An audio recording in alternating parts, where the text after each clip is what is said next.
ازيكم عاملين ايه؟ ويا رب تكونوا بخير وفي احسن حال. النهارده هعمل لكم الحجازيه الاسكندراني على اصولها بمكونات مظبوطه 100%، نفس ما بنعملها في اسكندريه بالظبط، وهتطلع معاكي في منتهى الجميل. اول حاجه هجيب كوبايتين دقيق سميد، عليهم كوبايتين دقيق ابيض، ويا ريت الكوبايه بتاعت المعياريه تكون كلها واحد. هقلب بس الخطوه دي مع بعضيها، بس اخلط الدقيق مع الدقيق السميد كويس جدا، وبعد كده هبدا انزل عليهم بنفس الكوبايه، كوبايه بس عاملاها نصين، نص سمنه نص زيت. فايدة الزيت ان هو بيقرمش الحجازية زي ما بتجيبيها من بره كده، بتبقى مقرمشة وهي طالعة معاكي من الفرن. السمنة طبعا بتديها الطراوة والطعم والنعومة اللي انتي بتشوفيها في الحجازية اللي بتتباع في الافران. هقلب بقى المكونات دي كويس مع بعض، بحيث ان انا اخلط الدقيق السميد مع الدقيق الابيض مع السمنة والزيت. اغلفهم كلهم كويس جدا مع بعض. ودي الخطوة كأنك بتعملي عملية بس زي الكحك بالظبط. هحطها على جنب وهبدأ احضر الخطوة التانية.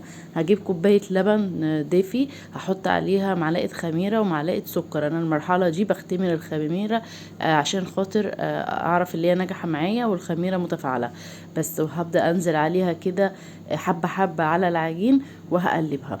دي اهم خطوة. هنزل بالكوباية كلها، مش هسيب فيها ولا نقطة لبن، كلها هتنزل على المقدور.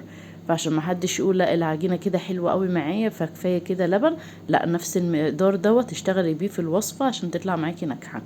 طبعا انتوا عارفين دي السميد بيشرب السوائل وبيخليها كده طريه وحلوه. طبعا انا كده خلصت الكوبايه كلها وقلبتها كويس جدا. هسيبها ترتاح معايا 10 دقايق كده على الرخامه، عبال ما احضر الخطوه بقى اللي هي بتاعه الحشو. كوبايه دقيق سميد، عليهم كوبايه سكر، عليهم معلقتين 3 كده آه آه قرفة. بتديها طبعا طعم جميل جدا. ولو عايزه تحطي مع الحشوه دي سوداني هتديكي برضو طعم حلو قوي. بس هي الوصفه الاصليه قرفه وسكر ودي السميد. بس هقلبها كده بنقطتين 3 ميه، عايزاها تبقى عامله زي الرمل كده بتاع البحر. بنفس الطريقه هقسم بقى العجينه لنصين، النص اللي بتاع الارضيه هيبقى اكتر من النص اللي فوق الوش. هجيب بقى صينيه مقاس 30، ده كده حجم الصينيه المظبوط للحجازيه. همسحها كده بمعلقه سمنه كده في الارضيه عشان ما تلزقش معايا.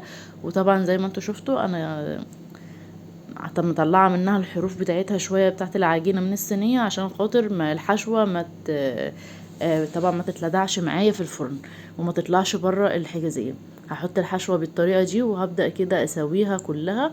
وانا بسويها بضغط عليها ضغطه بسيطه بالمعلقه عشان تلزق معايا في الارضيه، ما تبقاش مفروله وانا بطلعها وبقطعها في الاخر. بس دي الخطوة دي برضو خطوة أساسية.